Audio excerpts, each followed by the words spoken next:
The Welsh in their history have suffered from so many ruptures, it's a wonder they haven't succumbed to multiple spiritual hernia. We live today in the aftermath of the latest of them. Look at that valley. God never meant men and women to live at these valley heads. The coal owners and the ironmasters corrected him on the point. As a result, if you look at the Welsh as a biological species, this is the most important dividing line in their history. The late 18th century, when the graph of population growth becomes a right angle. Population multiplies 4 times over, the lifespan doubles. As a result, everything before the late 18th century can look like Oxfam territory. So let's take a journey into and through that past, through that Oxfam territory. This is rural Wales.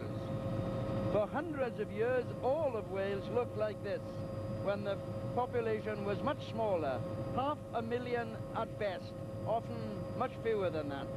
This was the Wales that lived under landlord, farmer, tenant pattern, the pattern imposed on Wales by an earlier break, when Wales was absorbed wholly into England from about 1500 onwards.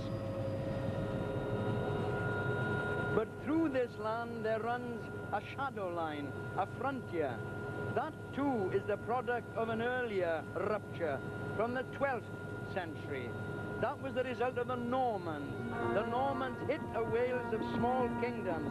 They ripped half of Wales away, so that a hard line was drawn across the face of this few and fragile people. And that frontier, established in the 12th century, has gone on reappearing ever since. To the west of it, the Wales which is old, slow to change, Welsh. To the east of it, the Wales of novelty, change, challenge, industry, the English language. Even today, that frontier is the frontier between a Welsh language and the English language. So today, we live with a problem which dates from the 12th century, with a Norman rupture in the history of the Welsh.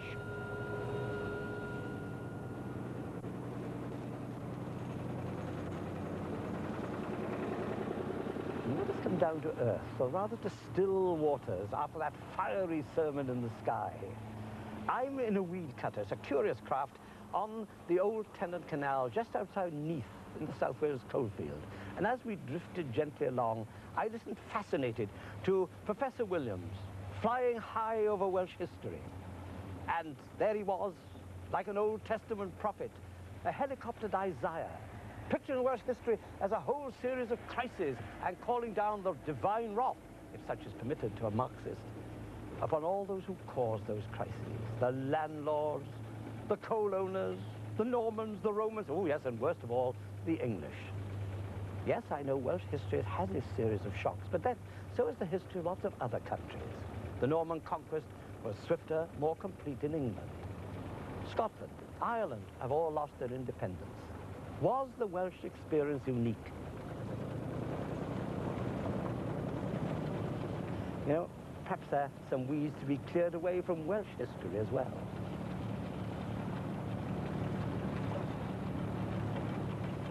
And as we drift down the canal, I look around and everything I see seems to remind me certainly of the crisis of Welsh history, but also of its underlying continuity. The things that survive.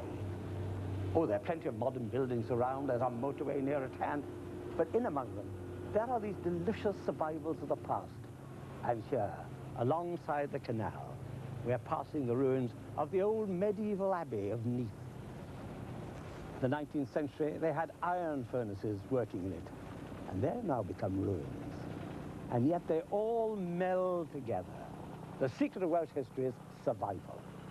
There are moments when I have a mild fear of Professor Williams becoming a sort of Marxist magpie, picking out of the past a predestined pattern for the future. Well, of course, he may be right about the future.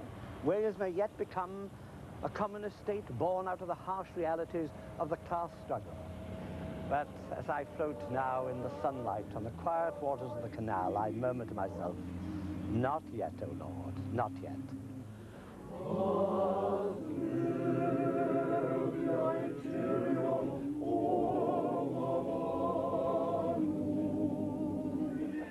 There is a continuity with the past.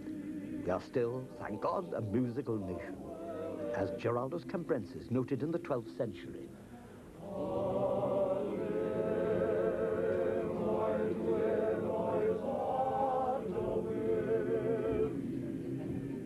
Dewi Sant. The Royal Welsh Fusiliers still toast our patron saint on St. David's Day.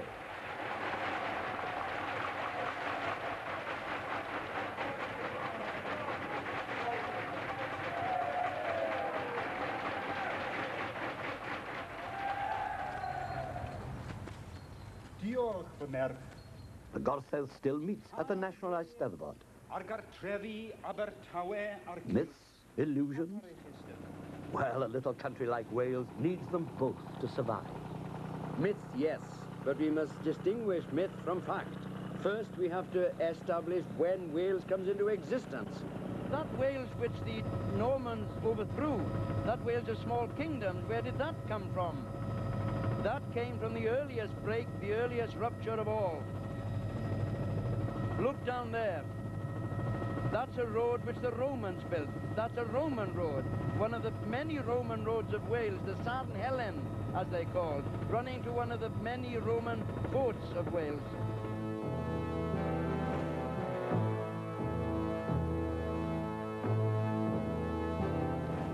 Rome conquered Britain in the 1st century AD. When they reached these two western peninsulas, they found 5 tribes here, Celtic tribes, speaking a British language. For 400 years, those tribes lived as members of a great European empire ruled from Rome.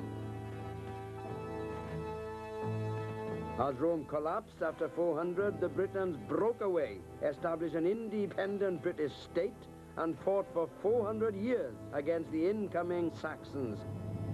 And it was as that Britain collapsed that Wales emerged. So the Welsh, like every other nation in Western Europe except the English, were born as bastard children of the late Roman Empire. No, as a modern Welshman, I don't feel myself the bastard child of the late Roman Empire.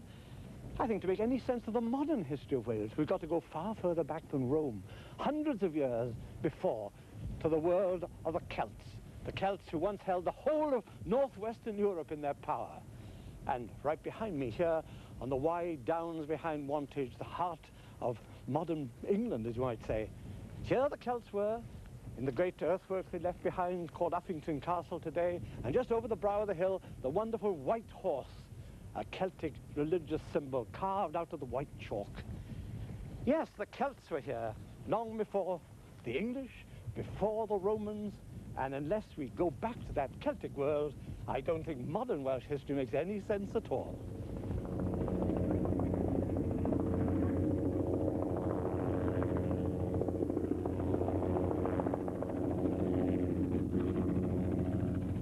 Wynford, you may not feel like a late Roman bastard, but you're talking like one.